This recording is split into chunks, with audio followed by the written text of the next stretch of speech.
السلام عليكم ورحمة الله وبركاته. حياكم الله جمهوري العزيز ومتابعيني وأصدقائي وأحبائي.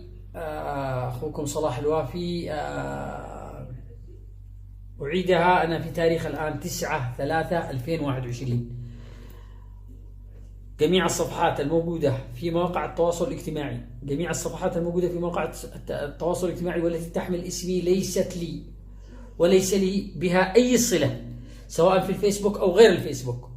لا يوجد معي أي صفحة من أو أي صفحة في أي موقع من مواقع التواصل الاجتماعي حاليا. كان معي صفحة في 2016 2017 وتم تهكيرها وانتهت. حاولت أفتح مرة ثانية ولكن للأسف هكروها وأغلقوها علي الإخوة فيسبوك وغيرهم.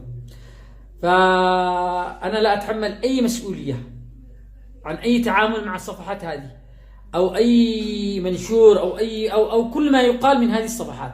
لا يوجد لدي أي صفحة في أي موقع من مواقع التواصل الاجتماعي، وإن شاء الله عبد الفتاح شفتهم له.